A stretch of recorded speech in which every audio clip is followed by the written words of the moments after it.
there, I'm Stacy, the Encaustic mixed media artist behind Studio Stacy. It's been a little while since I've done a painting video here on this channel.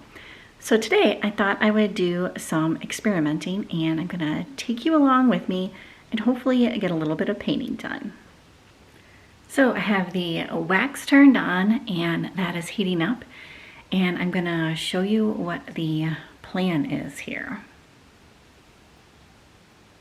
Since coming back from the art shows and after painting all of those great big paintings and putting a lot of time, although it was fun and I loved painting the big paintings, I actually am a little bit burnt out from them.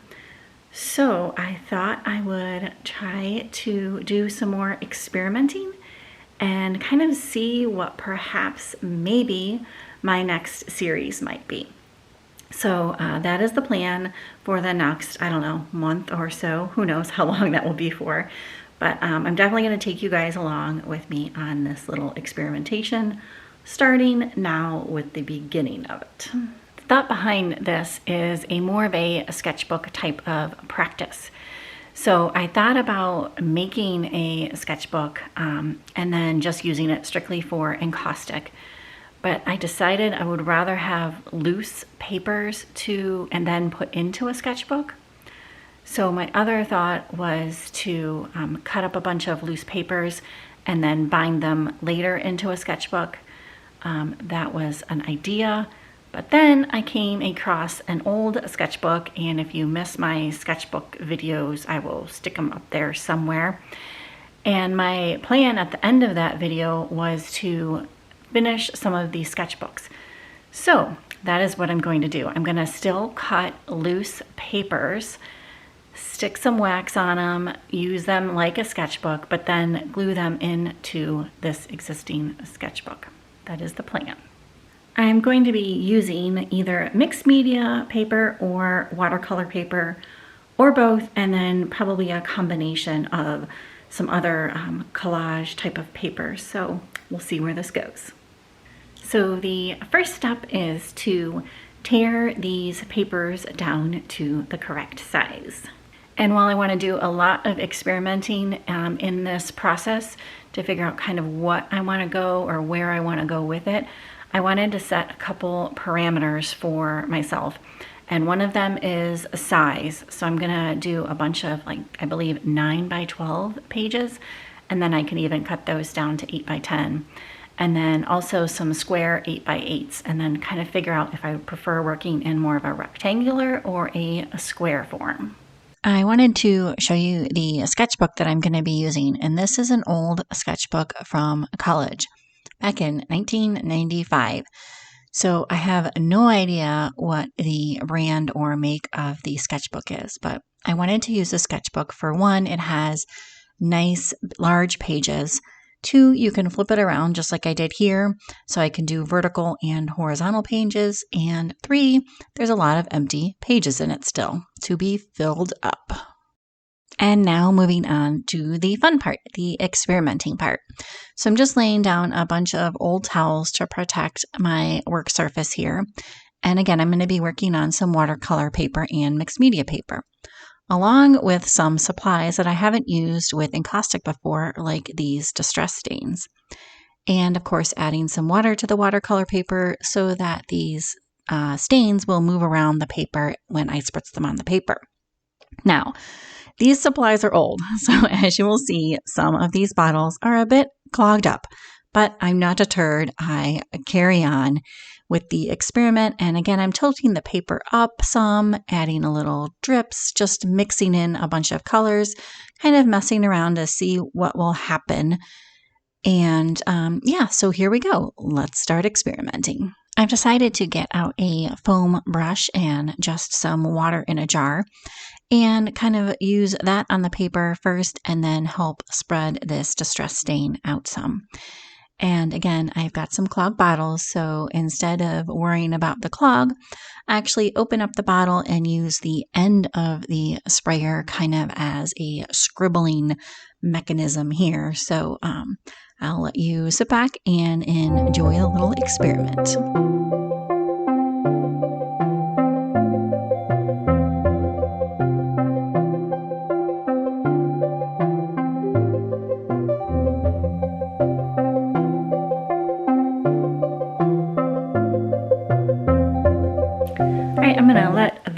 let dry back there and start putting some encaustic on some of these other pages that are already dry. I am also apologizing for the very bad lighting that is about to happen. It is now raining out, hence the sweatshirt now on. It's gotten a little cold and fall-like out.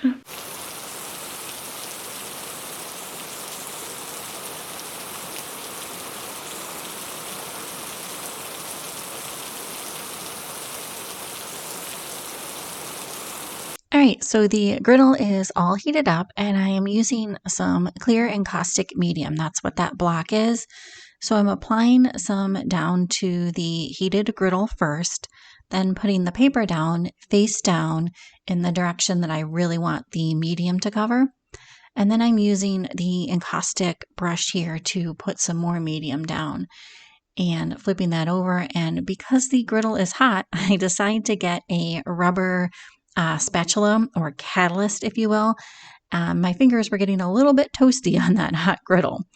So fast forwarding here, I decide to get rid of that brush. It was in the way, and just apply the encaustic medium with the block here right over the paper, and it works out rather well.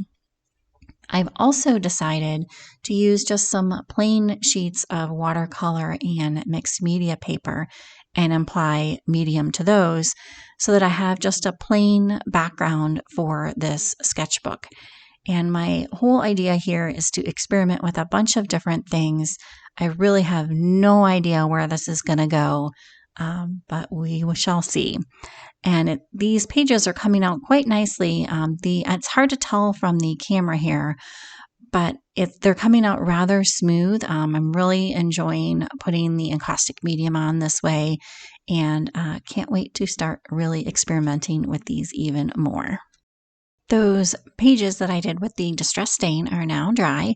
I've torn them into the sizes I want, and I've decided I'm going to document that they are in fact distress stain. That way I can kind of keep track of what I do with them and how things work out with them.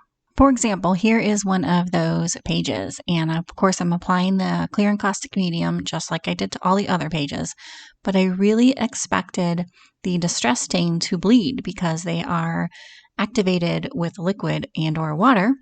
And once, of course, the wax melts, it is liquid form. But as you can see, it did not get on the clear encaustic medium here, the block, and it also worked out really nicely on the paper. None of it slid around at all. And as you can see, these pages are nice and shiny and smooth. Since I have this distress stain out, I thought I would experiment with one of those blank pieces of watercolor paper that I just have encaustic medium on. And as you can see, I kind of predicted this, but it's always good to just double check and make sure. But the distress stain just beads up on that encaustic surface. Although it is kind of fun to watch the ink move around on here. I used the sponge brush again just to see if I could kind of smush it in a little bit. And it really didn't work out, but it is kind of fun just to watch the ink move. I also thought I would try heating up the surface, the heat gun, to see if I could get it to sink in a little bit there. I didn't want to really melt that wax down a whole lot, just kind of lightly fusing it and making sure I'm moving the heat gun around. And as you can see, it really did not do too much. Some of it did sink in a little, and as you'll see as I wipe that off, you can kind of see that that did sink in some.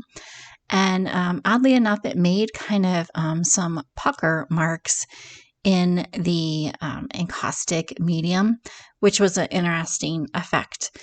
Although you'll see again here, as I spray it with water, it really doesn't stick. So I just wipe most of it off. This is by no means a finished sketchbook page, and I'm going to continue to work on this in the future. But like I said, fun to experiment around. And speaking of experimenting, I'm trying one more thing just to make sure that this sketchbook is going to work for what I want it to do. I'm gluing down just some pieces of paper that I have encaustic medium on to make sure that I can get the encaustic medium pages to stick to this sketchbook. using some score tape, which is a kind of a heavy-duty, double-sided archival safe tape, and you will see it works quite nicely. Just jotting down some final notes on the distress stain, the mixed media paper, and the watercolor paper so that I can refer back to it if I ever want to come back and reference this again. I have my final thoughts and I can remember exactly how things worked out. So I kind of just smushed those pieces down in here that I just taped down, and just flipping to that page. It sticks a little. I don't know if you heard that, but that kind of sticks a little bit there. But the papers seem like they're really stuck down nicely with that score tape, so that is good. I'm pretty sure it's going to work nicely. And it gives me also plenty of room on the sides, even when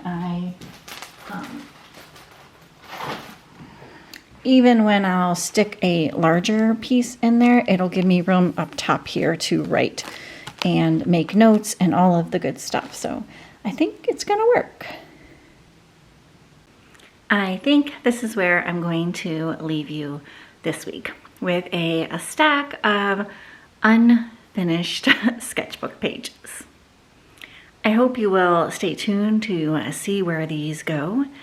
My plan is to create a video playlist of sketchbooks, so look forward to seeing that. If you did like this video and wouldn't mind, I would greatly appreciate it if you gave it a great big thumbs up.